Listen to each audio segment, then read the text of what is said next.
Dans 1 Corinthiens 14, 26, nous voyons comment le Saint-Esprit nous conduit par le moyen de ce que nous avons. Les versets 27 à 33 nous montrent que la conduite du Saint-Esprit est aussi en accord avec les circonstances. Par exemple, la réunion de l'Assemblée finit à 9 heures. Le Saint-Esprit ne vous conduira pas en vous donnant beaucoup de paroles juste avant 9 heures. D'autre part, vous serez conscient que le temps est arrivé à son terme. Il se peut aussi qu'il n'y ait pas besoin d'une longue période de chant, de prédication.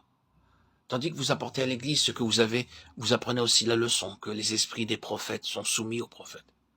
Si vous avez, vous pouvez apporter. Mais cependant, vous devez aussi tenir compte des autres. Supposons que dans une réunion, chaque participant, ou plus de 20 frères, ait un cantique, et que vous en ayez aussi un. Soyez attentifs et attendez que 2 ou 3 se soient manifestés. Vous verrez qu'il ne sera plus nécessaire que vous le fassiez. Cela ne signifie donc pas que tous les participants, que ces 20 personnes attendent leur tour et que l'on chante jusqu'à minuit. Si vous le faites, vous désobéissez à la conduite du Saint-Esprit. Le Seigneur désire que tout soit fait dans la décence et dans l'ordre. 1 Corinthiens 14, 40. Ainsi donc, ce que j'ai me permet de répondre aux besoins et par les circonstances, j'apprends à être conduit par l'Esprit. Dans nos réunions, nous devons observer le principe de 2 ou 3, tel qu'il est écrit au verset 27 et 29. L'Esprit ne nous conduira pas à donner alors que nous n'avons pas ni à violer le principe de 2 ou 3. Aux yeux du Seigneur, je peux être conduit à me lever et à parler si je possède quelque chose. Cependant, si d'autres frères ont apporté ce qu'ils avaient, je dois me tenir tranquille. Il y a deux difficultés dans l'Église. L'une d'elles, c'est que ceux qui n'ont pas peuvent être persuadés qu'ils ont quelque chose.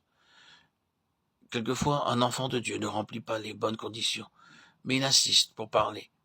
Fondamentalement, Dieu ne lui a rien dit et il n'a pas travaillé en lui. Mais il aime parler et l'Église n'est pas édifiée. Notre difficulté, c'est qu'il y en a d'autres qui ne veulent pas suivre la conduite du Saint-Esprit.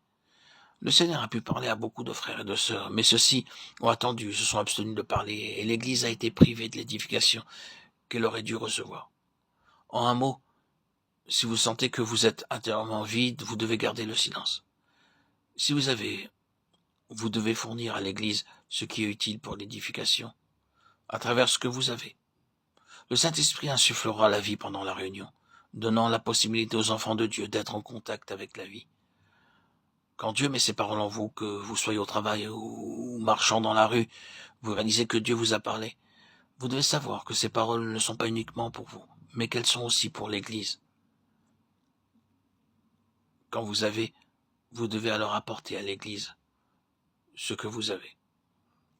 Quand le tabernacle fut dressé dans la période de l'Ancien Testament, le peuple offrait à Dieu son or et son argent. Il en est de même pour nous aujourd'hui. Nous devons donner ce que nous avons. Quelqu'un a-t-il une révélation, quelqu'un a-t-il une parole d'exhortation ou bien un cantique, que chacun apporte ce qu'il a reçu. Lorsque le tabernacle fut édifié, l'Esprit donna de la sagesse et de l'intelligence aux ouvriers pour utiliser des matériaux très différents et en construire le tabernacle. Tous les matériaux étaient offerts par les Israélites et incorporés dans le tabernacle par l'œuvre du Saint-Esprit.